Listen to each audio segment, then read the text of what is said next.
Bienvenidos a su podcast Nihilismo Sano. Mi nombre es Federico Compeán y el episodio de esta semana vamos a hablar de un fenómeno que se puso de moda ahorita este año, del cual ya había querido hablar. Y bueno, nos vamos a dar oportunidad de hablar de él en este episodio. Y del fenómeno que estamos hablando es el de los denominados NFTs. Para los que no tengan idea, ¿no?, de qué es un NFT, lo vamos a explicar brevemente y ya que entendamos un poquito, ¿no?, de qué se trata esta cuestión, pues ahora sí vamos a tratar de abordar, como lo hacemos en otras ocasiones, pues cuáles son, vamos a decir, las aristas críticas o qué síntoma nos presenta pues todo el movimiento de los NFTs con respecto pues al estado actual en el que estamos de capitalismo tardío. ¿Qué es un NFT? ¿No? Para empezar, ¿qué son? ¿Qué significa? ¿Con qué se come? NFT son pues las siglas para lo que está abreviado como en inglés Non-Fungible Token, que pues la traducción así tal vez directa en español es pues como un token no fungible. ¿Qué es un token no fungible? Para entender el concepto, bueno, básicamente es, digo, si tenemos que explicar también, yo creo que desde el principio, ¿cuál es la diferencia entre algo fungible y algo no fungible? Algo fungible, por ejemplo, pues es un tipo de mercancía, como por ejemplo el dinero o, no sé, un producto, una mercancía, que pues realmente tú puedes intercambiar o que lo puedes duplicar sin que pues esa mercancía, vamos a decir, pierda su valor. Por ejemplo, el dinero, ¿no? O sea, tú tienes un billete de 20 pesos y tú puedes tener otro billete de 20 pesos y ambos billetes valen 20 pesos, ¿no? Y realmente no hay diferencia entre un billete y el otro. Los dos los puedes utilizar para pagar 20 pesos y nadie se va a fijar si estás utilizando un billete particular, ¿no? Ese es digamos, un ejemplo de un artículo fungible. Es el más común, el dinero. Los artículos no fungibles son cosas que su valor está, vamos a decir, dado en que prácticamente en su condición individual o única. Lo más directo pues es, por ejemplo, una obra de arte. Es decir, un cuadro de algún artista, el artista que sea, pues vale por lo que es el cuadro como esta iteración única de pues de una expresión artística, ¿no? Entonces, si tú replicas un cuadro, ¿no?, lo copias, aunque el cuadro pudiera ser una copia idéntica, no va a valer lo mismo que el cuadro original, ¿no? ¿Por qué? Porque esa es la definición como de no fungible. ¿Por qué? Porque el cuadro tiene ciertas condiciones específicas y únicas que pues lo hacen eso, una obra de arte, ¿no? Entonces, hay varios tipos de vamos a decir, artículos de esa manera. Entonces, cuando hablamos de un token no fungible, pues básicamente se refiere a eso, pero en el mundo digital.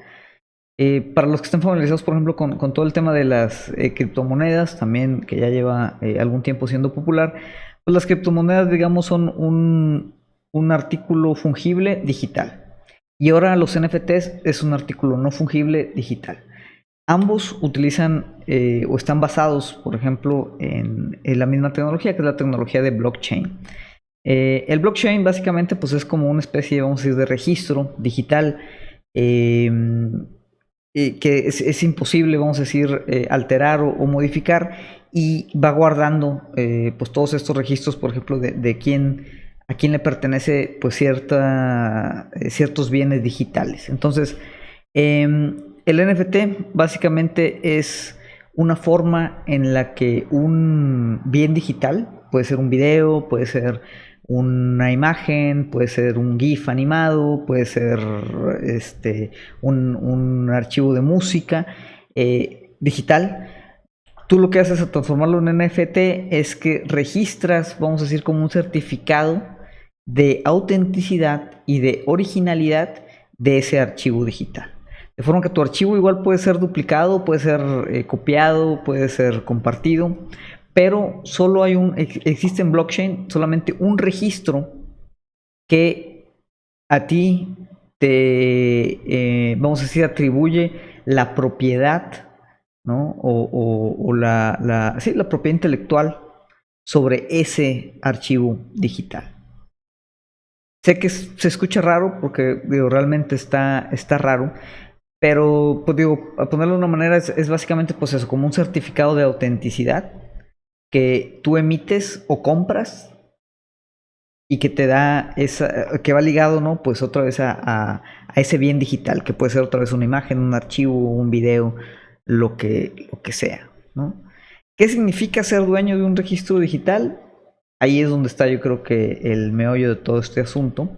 Pero como contexto, digo, los NFTs tienen ya creo que de 2017, pero recientemente se volvieron populares porque pues ya empezó a haber, vamos a decir, subastas de arte digital, donde realmente lo que se está subastando pues son estos tokens o estos certificados de autenticidad de ciertos pues bienes artísticos digitales. Y lo interesante es que como el arte mismo, ¿no? Que al final también y lo podemos abordar, es un mercado altamente especulativo, pues también los NFTs se han vuelto un mercado altamente especulativo, altamente inestable, y pues básicamente muchos de estos bienes digitales, no muchos, ¿no? Algunos se han vendido por cantidades absurdas de dinero, ¿no? Superando los decenas de millones de dólares.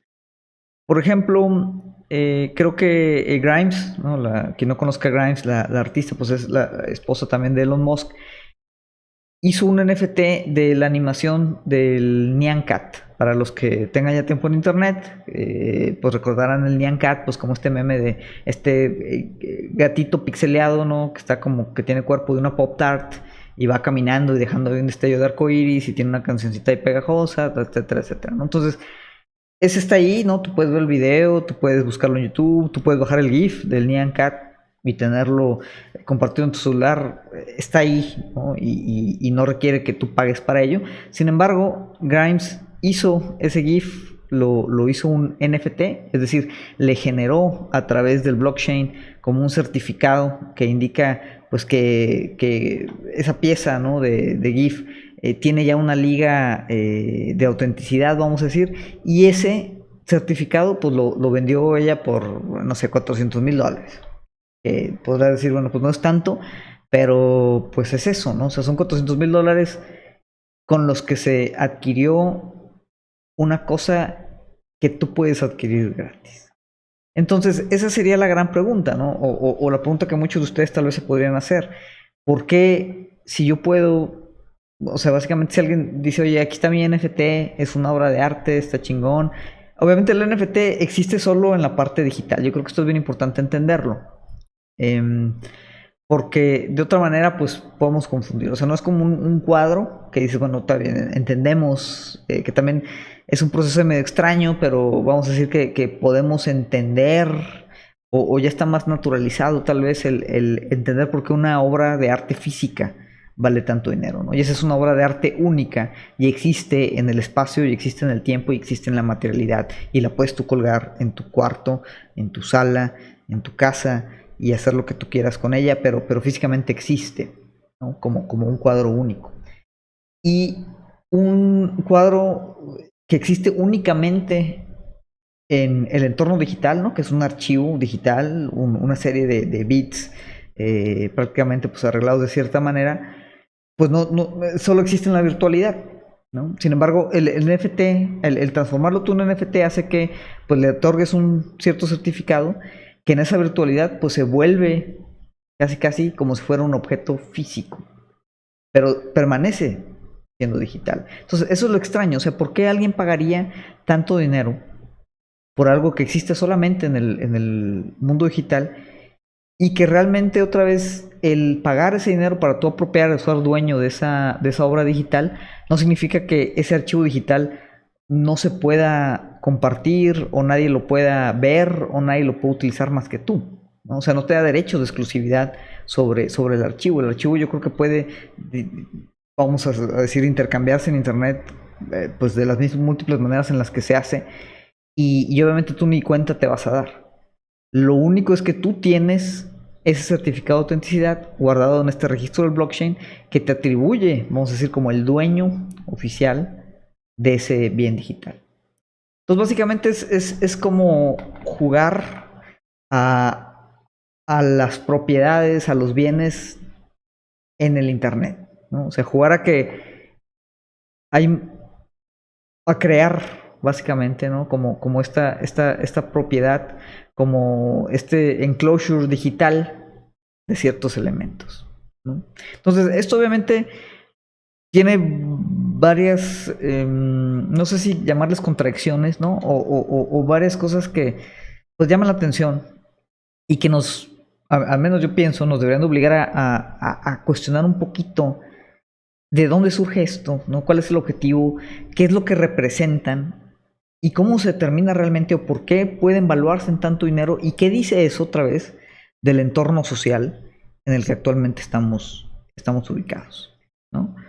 De entrada, a pesar de que mucha gente puede estar, vamos a decir, emocionada por esta tecnología, ¿no? Como la gente está emocionada por cripto, y yo creo que ustedes conocen al menos una persona que piensa que todos los problemas del mundo, ¿no? Se van a resolver con blockchain, ¿no? Mágicamente, con que el Bitcoin va a revolucionar la economía, ¿no? Cosa que obviamente no ha pasado y no creo que vaya a pasar. Y obviamente, pues pareciera que todas estas novedades, pues son simplemente mecanismos adicionales que va generando ahorita el capitalismo tardío, que pues no ofrecen ninguna alternativa o sea, no, ningún beneficio más bien, y al contrario, sí tienen cierta cantidad de externalidades muy fuertes, ¿no? Por ejemplo, muchos decían, oye, Fede, pero pues, ¿qué problema hay, no? Que tú intercambies, ¿no? Por mucho dinero, pues estos bienes digitales. De entrada, otra vez, se crea un mercado altamente especulativo, altamente volátil, ¿no? Y es, pues, como vamos a decir, una especie de financialización de la cultura, ¿no? La cultura del Internet, que obviamente la mayoría de nosotros, yo creo que pasa ahorita buena cantidad de horas en Internet, ¿no? A través del celular, a través de nuestras computadoras, a través de X o Y, pues estamos siempre conectados, ¿no? Entonces nuestra actividad, que normalmente puede ser de placer o de trabajo, pero está generando constantemente datos, estamos trabajando constantemente para generar esos datos, y pues de una otra manera la cultura, ¿no? Que hacemos en convivir en Internet, en redes sociales, en foros, etcétera, etcétera, pues ahora con este tema del NFT, pues empieza a tener también ya como que un componente financiero, que es pues una tendencia muy típica ahorita de este neoliberalismo tardío en el que cada aspecto de nuestra vida parece que no puede desligarse, ¿no? De una cuestión económica, de una cuestión de financiera, en la que de otra manera pues, estamos participando consciente o inconscientemente. Otra también muy clara es que pues no es inocente este mercado que se genera. Otra vez volvemos, no es un mercado especulativo, es un mercado inestable. Normalmente pues ¿quién se beneficia de los mercados especulativos? Pues la gente que ya tiene mucho dinero. Entonces, cuando alguien más bien compra un NFT, ¿no? Por millones de dólares, pues es por dos cosas, ¿no? Porque percibe que realmente es ese elemento simbólico, y ahorita lo vamos a explicar, ¿no? Ese elemento de signo, de estatus, que genera el que tú digas, oye, yo tengo el certificado de ese GIF del Nyan Cat, vale, ¿no? Ese $1,000,000, $2,000,000, $100,000,000, lo que se haya pagado, o que pues eres de una otra manera un inversionista que sientes que tú puedes después ese certificado venderlo por mucho más precio, ¿no? Y de ahí la parte de especulación. Obviamente, los NFTs no están, la evaluación de un NFT, y eso es lo que vamos a explicar, pues no está anclada en ningún métrico, vamos a decir, aterrizado a la materialidad o a la realidad, ¿no? Porque es un tema 100% virtual y es un tema 100% simbólico, 100% de capitalismo semiótico. Entonces, en ese sentido, pues es casi imposible realmente de forma objetiva decir, pues claro que ese tema vale $400,000 o 1,000,000 o 10 millones. De forma que la especulación que genera, pues hace que sea extremadamente inestable. Y por último, ¿no? Y no menos importante, la tecnología de blockchain consume una cantidad estúpida de energía, de forma que otra vez estos jueguitos de especulación financiera generan nuevamente en la sociedad en general, ¿no? A pesar de que muy pocos se van a beneficiar obviamente de todo este mame, generan obviamente una externalidad que pagamos todos nosotros, que son los costos ambientales, ¿no? De la misma huella de carbono. Nada más para que se den una idea, digo, yo estoy seguro que ya han escuchado, ¿no? Del gran consumo de energía que generan las criptomonedas, consumos que básicamente equivalen al consumo de países completos, ¿no? En cuanto a carga energética. Y lo mismo sucede con el NFT porque la tecnología es la misma, ¿no? Entonces, una transacción de Ethereum, por ejemplo, que es la moneda con la que funcionan la mayoría de los NFTs, consume el equivalente, una transacción consume el equivalente al uso energético de 2 casas promedio en Estados Unidos. O sea, una transacción. ¿Cuántas transacciones hay ahorita? Muchas, tal vez no tantas, pero obviamente pues esto se está poniendo de moda y todo el mundo puede crear su NFT. Tú puedes crear el tuyo ahorita, ¿no? Compras cierta cantidad de Ethereum, de la criptomoneda, generas tu cartera digital, haces un dibujito en Paint o lo que sea y lo puedes crear a través de ciertas páginas en un NFT, ¿no? Y creas este certificado en blockchain. Eso es una transacción que ya tiene costo energético y ya cuesta, ¿no? Y después tú lo vendes y puede que recuperes el dinero, puede que incluso pues lo vendas por mucho más de lo que esperabas o de lo que te costó realmente fabricar o hacer ese archivo digital. Pero esa transacción, ¿no? Y las transacciones que después se generen, ¿no? Si alguien vuelve a vender ese tema y luego se vuelve a vender, pues cada una genera esa gran cantidad de energía, ¿no? Entonces, obviamente, este es un tema pésimo para el medio ambiente, que mucha de la gente, como que muy entusiasta de la tecnología, pues prefiere a veces ignorar. Entonces, de entrada ya la condición del NFT tiene toda esta serie de problemas que yo creo que no son mínimos y nos debería llevar a ser muy cautos, ¿no? De pues tratar de, o sea, del hype que está generando y obviamente mucha gente dice que este es el futuro de, no sé, del arte, si es que el arte todavía es algo que exista como tal, es el futuro del comercio, ¿no? Es el futuro siempre es el futuro de algo, ¿no? ¿Cuáles son los beneficios sociales, los beneficios particulares de este tema? Nadie lo sabe explicar realmente. Lo que sí es que pues es un mercado de especulación, pues ahora sí que brutal. Pero bueno, pasemos a la parte yo creo que una de las problemáticas que quiero abordar aquí, la quiero abordar desde, pues básicamente algunas de las ideas de uno de mis filósofos favoritos, que es John Baudrillard. John Baudrillard la mayoría lo conoce por su libro Simulacra y Simulación, o Simulación y Simulacra, no me acuerdo cómo está ahí el orden, donde habla del concepto de lo hiperreal, que yo creo que es bastante relevante. Tiene por ahí artículos que salieron en periódicos también muy populares, como el de la guerra del Golfo Pérsico nunca dio lugar. Y es un filósofo realmente, digo, del palo vamos a decir postestructuralista o postmoderno, ¿no? Comillas, lo que sea que eso signifique. Y bastante radical, ¿no? En algunos temas y bastante también, vamos a decir, algo ambiguo, especialmente en sus últimas obras. Sin embargo, en las primeras obras de Baudrillard, cuando era más joven, por ahí cuando, digamos, tenía una influencia marxista muy clara, que después fue criticando y fue dejando, o no fue dejando, ¿no? Pero vamos a decir que no fue un marxista ortodoxo, ¿no? Entonces, él hablaba, ¿no? De trataba de entender, por ejemplo, toda la parte de consumo, y en su obra El sistema de los objetos, pues con un análisis marxista muy claro, pues empezó a desarrollar sus ideas tal vez un poquito menos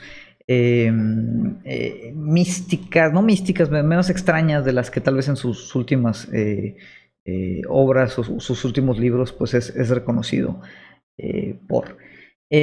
Y uno posterior al sistema de objetos, por ahí también publicó un libro que se llama La crítica de la economía política del signo, donde toma otra vez varias ideas de la condición marxista y las expande, ¿no? Tratando de explicar algo que en opinión de Baudrillard, pues Marx tal vez nunca tomó realmente en cuenta, que es como todo el aspecto ideológico y cultural, ¿no? Que tiene también pues mucha relación sobre pues otra vez los hábitos de consumo, los intercambios de mercancía, etcétera, etcétera. Para entenderlo mejor, básicamente pues Marx tomaba o explicaba, ¿no? Que había ciertas condiciones, o sea, ¿por qué algo cuesta lo que cuesta? Y Marx decía, bueno, tiene que ver con ciertas formas de evaluar eso que tú estás pagando, ¿no? Una cosa directamente que decía Marx es, bueno, está lo que es el valor del trabajo.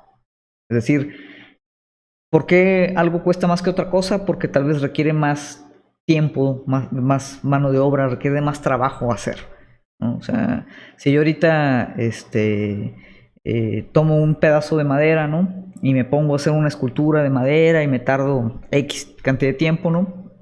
Pues yo lo voy a vender la escultura de madera, la artesanía, y le voy a poner un precio que tiene que ver con lo que yo siento que invertí de mi tiempo y de mi esfuerzo, ¿no? Y de materiales y lo que quieras, ¿no? Esa era como la parte más directa. Después había lo que es el valor de uso. Decías, bueno, independientemente de cuánto te tomó hacer la artesanía o cuánto te tomó hacer X o Y mercancía, la gente va a pagar por la necesidad que tienen, ¿no? De ese producto. O sea, tú vas a pagar por un bote de leche porque tú ocupas leche. A ti no te importa tal vez cuánto se tardaron en sacar esa leche, ¿no? Si mucho o poquito, pero para ti tiene un uso clave, ¿no? Es una necesidad y por eso tú quieres satisfacer esa necesidad y pagas por la leche, ¿no? Ese es el valor de uso, que es una lógica de la utilidad. Hay después, más adelante, lo que es el valor del intercambio, ¿no? O sea, ya independientemente de la utilidad que tú tengas, cuando tú intercambias un bien, lo intercambias por dinero, ¿no? Y al intercambiarlo por dinero, que el dinero pues es como acuerdo, ¿no? Implícito en la sociedad de cuánto valen las cosas, pues realmente ahí en ese intercambio hay una lógica de mercado que hace que varias cosas se evalúen, ¿no? Y por eso tú pagas 20 pesos, 30 pesos por pues ese producto, ese galón de leche o lo que sea, ¿no? Y ahí básicamente terminaba el análisis marxista. Y una de las cosas que decía Baudrillard dice, bueno, mucho de la sociedad de consumo la justificamos a través de las necesidades, ¿no? O sea, la gente consume porque en teoría tienen necesidades y porque los mercados crean esas necesidades y las satisfacen y tú ocupas algo, vas y lo compras, ¿no? Y obviamente entonces el valor de intercambio pues está ligado de cierta manera al valor del uso, ¿no? Que tú le estás dando a la utilidad. Tú necesitas algo y por eso tiene un valor de intercambio monetario por lo que estás pagando. Pero Barrera dice, ¿sabes qué? Eso es puro show. O sea, no es cierto. O sea, no es cierto a nivel de que no puedo explicar la cantidad o el nivel de consumo en el que estamos ahorita, ¿no? ¿Por qué? Porque realmente muchas de las cosas que compramos no cubren ninguna necesidad real, ¿no? Son necesidades fabricadas, son necesidades ficticias, son necesidades banales o son cosas que realmente no ocupamos y sin embargo las seguimos consumiendo. Y parte de eso pues tiene que ver, por ejemplo, con un NFT. O sea, tú no puedes explicarle el NFT en valor de uso únicamente, o en valor de intercambio, o en valor de trabajo, ¿no? Porque tú puedes hacer otra vez, como te digo, un GIF, ¿no? Sencillo, Paint, hacer un mugrero, y si eres algún artista famoso, pues aunque eso te tomó hacerlo un minuto, pues lo vas a poder intercambiar por bastante dinero, ¿no? Y no tiene ningún uso particular, o sea, yo si compro un NFT no tiene ningún uso particular, no tengo yo ninguna necesidad real, ¿no? Porque incluso si dices, oye, es que yo tengo la necesidad de apreciar la estética de esa obra de arte y no sé qué tanto, dices, bueno, eso lo puedes hacer sin comprarlo, ¿no? Porque es un bien digital que está ahí disponible, tú lo puedes apreciar, lo puedes compartir. Entonces, la necesidad que tú tienes de demostrarte como dueño, ¿no? De ese bien digital, pues no es realmente una necesidad de uso, ¿no? Eso es ahí hay una cuestión ideológica, ¿no? Semiótica incluso, ¿no? Que Baudrillard le llamaba el valor de signo. Y la lógica, así como la lógica del valor de uso es la lógica de la utilidad, la lógica del valor de intercambio es la lógica de mercado, por ahí refiere también al intercambio simbólico, que es la lógica del regalo. No vamos a hablar de ese tema ahorita. Y el otro dice, el valor de signo, pues es la lógica, ¿no? De la diferenciación y la lógica de la diferenciación de clase. Entonces, ¿verdad? Dice, la gente consume cosas. O sea, antes, ¿cómo demostraba la gente su riqueza? Gastaban muchas cosas, ¿no? Y después, pues cada vez había gente más rica y ya no era suficiente simplemente gastar o dilapidar dinero, sino que tenías que dilapidar o gastar dinero de forma que lo que compraras fuera algo que nadie más pudiera adquirir y te diera cierta condición de estatus. Eso es como el valor simbólico de algunos temas, ¿no? O sea, por ejemplo, ahorita tú igual puedes tener un teléfono cualquiera, ¿no? Y con ese teléfono puedes hablar y usar WhatsApp y todo, ¿no?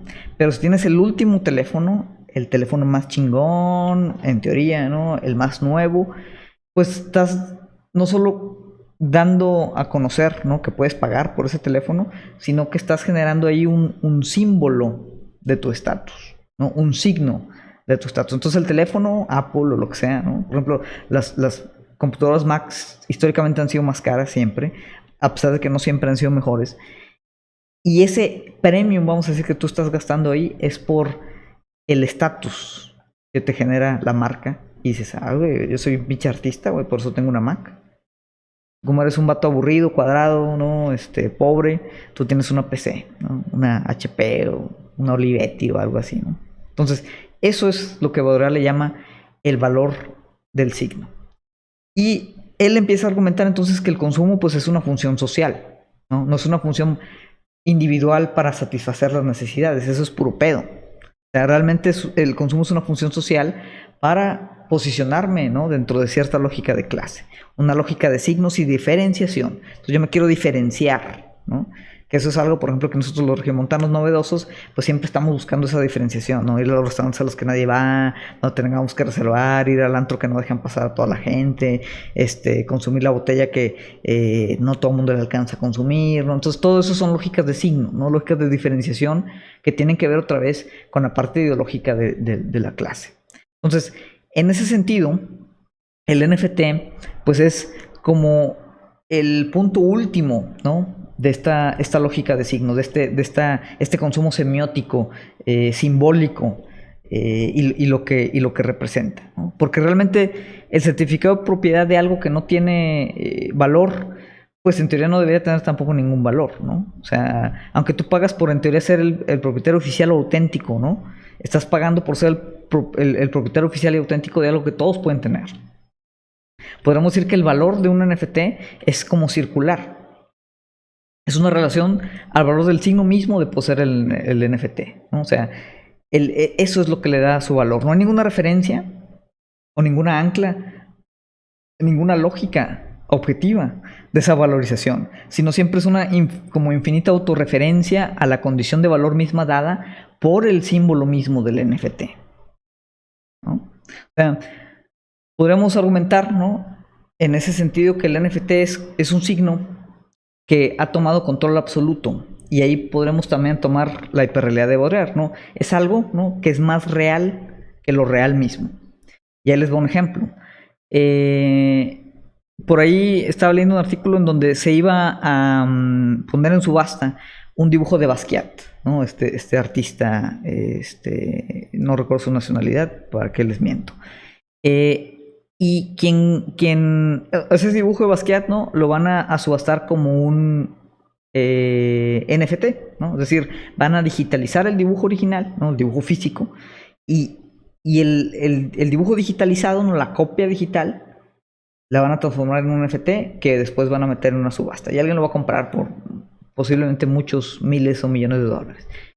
Y el ganador de esa subasta, quien compre el certificado de la digitalización de ese dibujo, va a poder tomar la decisión de destruir el original. Y dices, ¿y eso por qué chingados vas a destruir el original? Obviamente, si destruye el original, adivinen qué va a pasar. El digital, que es una copia, va a valer todavía más. Y otra vez, eso no tiene ninguna lógica, ¿no? Y se vuelve tan iterativo, tan reiterativo, que básicamente pues es un signo, o son signos que oscurecen por completo la ausencia de una cuestión original. Aquí, por ejemplo, al menos pues hay un dibujo físico. En muchos NFTs ni siquiera existe eso, ni nunca ha existido. Y aquí ese dibujo físico es mejor destruir la parte física para que el signo cobre todavía mayor valor. Y eso ya se hizo. Creo que hicieron un NFT así también de un dibujillo de Banksy. Quemaron el original, destruyeron el original, y obviamente el NFT se disparó de valor. Y dices, qué estupidez. O sea, imagínate que alguien decida, ¿no? Y otra vez, sin meterme aquí, porque también tiene muchas críticas y muchas contradicciones, el valor mismo del arte, ¿no? Entonces no quiero decir que el valor del arte, por ejemplo, de la Mona Lisa es objetivo, ni mucho menos, ¿no? Pero bueno, hay un valor ahí histórico, ¿no?, de la obra de arte física que pintó Leonardo da Vinci. Imagínense si alguien dice, oye, vamos a hacer un NFT de la Mona Lisa y vamos a destruir a la Mona Lisa real. Y dices, ¿por qué chingados? ¿No? Y tiene que ver con esto, o sea, tiene que ver con esta lógica de signo. En un sentido, el NFT pues es el signo que ha tomado como control absoluto. Es decir, ya no hay ninguna liga con las cuestiones materiales, con la cuestión de la realidad misma, ¿no? Es una hiperrealidad que en términos de los niveles de simulacro de Baudrillard, pues es una realidad que oculta, ¿no? Que detrás de esa hiperrealidad ya no hay nada. Después detrás de simulacro hay un vacío. No existe nada. No es una réplica, sino eso, un control absoluto del signo. Entonces, en ese sentido, como planteaba Baudrillard en la crítica política del signo, pues el tema del valor de uso, que no es más que una mistificación en su relación al valor de intercambio, pues en ese sentido el signo aquí también se, vamos a decir, emancipa o se libera por completo, ¿no? De cualquier condición de producción o valor de uso. Se transforma en un significante enteramente flotante y su intercambio en ese sentido resulta de una valorización infinita, que no tiene límite, ¿no? El NFT puede valer lo que sea porque no está anclado a nada. Es como una división sobre cero, ¿no? Que es infinita, donde cero aquí podríamos argumentar que es lo real y pues su resultado es como un valor otra vez infinito en la estructuración ideológica del signo. Entonces, el NFT lleva el análisis de Baudrillard, ¿no? Lo lleva a una realidad pues bastante abrumadora.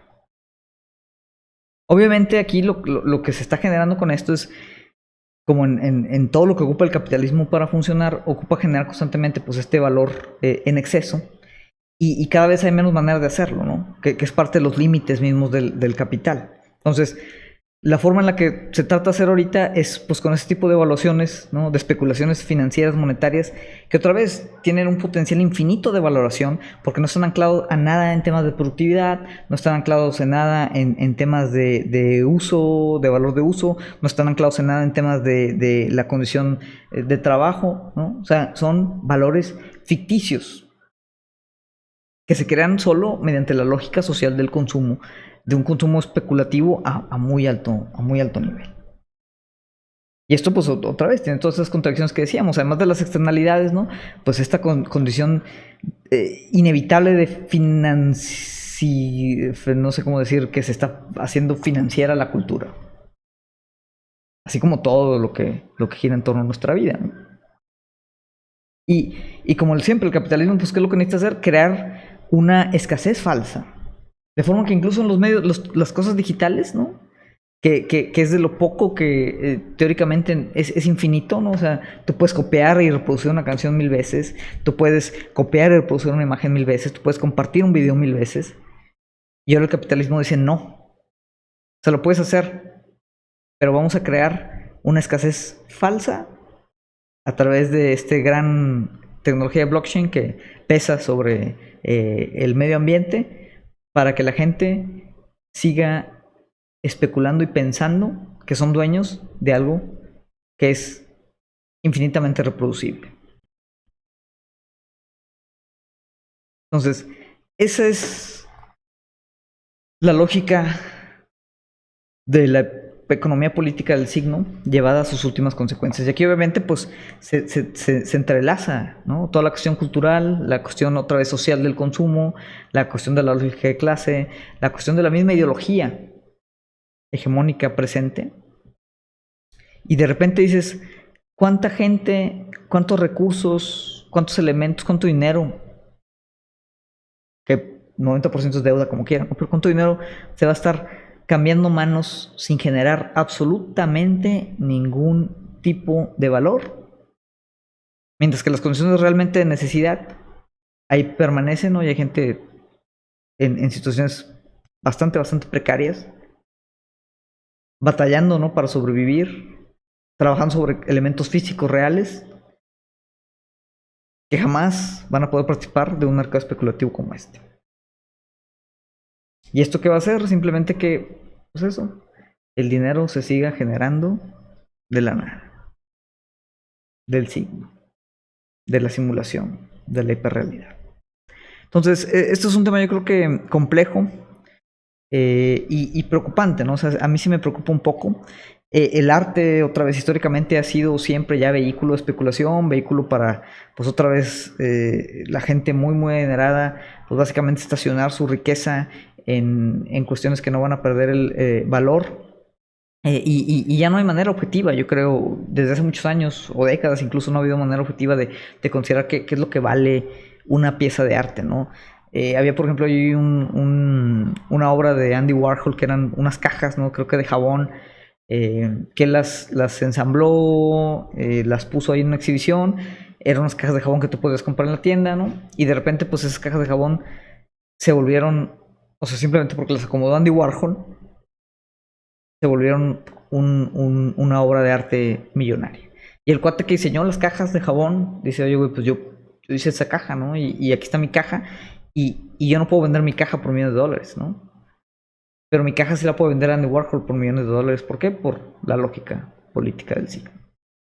Entonces, es un tema extraño, complejo, pero que yo creo que vale la pena reflexionar. Y ser muy crítico, o sea, decir, oye, pues ¿quiénes, o sea, la gente que realmente está emocionada por estas estupideces? ¿Quiénes son? ¿Y por qué nos quieren vender esta idea, ¿no? De que este es el futuro del arte y que debemos de emocionarnos por poder pagar cantidades millonarias por un certificado de una madre que no ocupaba yo nunca certificado para como quiera compartir, tener y disfrutar, ¿no? Además de pues todo el daño que le estamos haciendo al medio ambiente con estas transacciones inútiles, totalmente inútiles e irrelevantes. En fin, digo, con esto cerraría. No hay, yo creo que era un mensaje optimista respecto a este tema.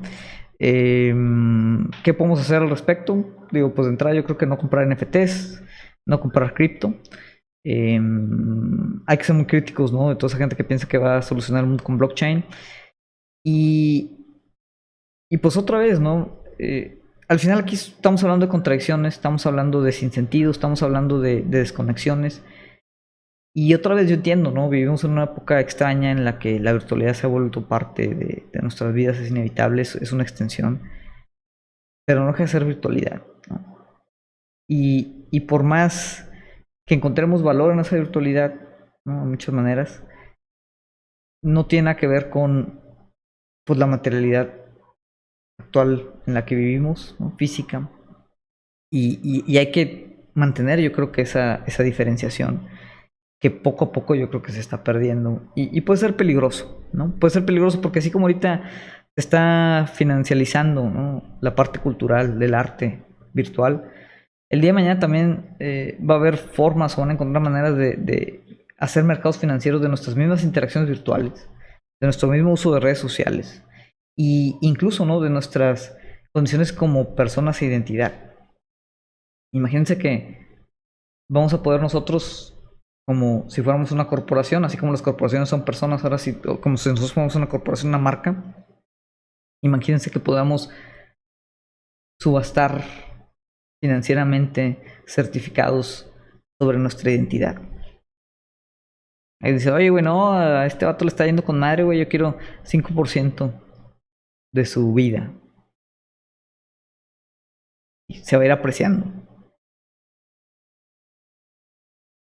Eso es hacia donde vamos, en esta neoliberalización extraña, absurda ya, ¿no? O sea, ya ni siquiera es extraña, es totalmente absurda de temas. Si les interesa más, otra vez, aquí nos fuimos muy rápido, ¿no? Siempre digo, no tenemos aquí mucho tiempo.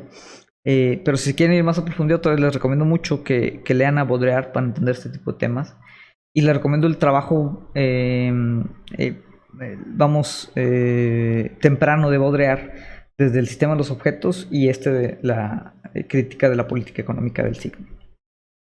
En fin, díganos qué piensan de los NFTs. ¿Hay algo positivo dentro de todo esto? ¿Hay algo que estemos aquí perdiendo el punto? ¿Qué opinan del arte, la valorización del arte, la mercantilización del arte, ¿no? ¿Existen todavía los artistas? Muchos debates, yo creo que vale la pena ahí tener, discutir. Y pues compártanos por favor ahí su opinión. Denle like, suscríbanse, compartan la publicación. Y recuerden, pues estamos en diferentes redes sociales, ¿no? Nos pueden encontrar en Facebook, nos pueden encontrar en YouTube. Estamos en las principales plataformas de podcast. Y me pueden también seguir en mis redes sociales personales, Fede Compean en Instagram y Fede Fiesta en Twitter. En fin, con esto nos despedimos por esta semana. Gracias otra vez a todos los que nos escuchan. Sigue avanzando poco a poco, ¿no?, nuestra modesta cantidad de suscriptores. Agradezco a todos los que están suscritos, ya sea al canal de Spotify o al canal de YouTube. Y bueno, la idea es seguir creciendo, eventualmente pues también hacer comunidad. Si ya nos siguen, por favor coméntenos, envíenos por ahí mensajes, qué es lo que quieren que platiquemos, qué es lo que quieren que discutamos, qué opiniones quieren que abordemos. Y pues bueno, la intención es tratar de hacer cosas que pues les interesen a ustedes los que nos escuchan. En fin, muchas gracias por esta semana, sería todo. Nos vemos.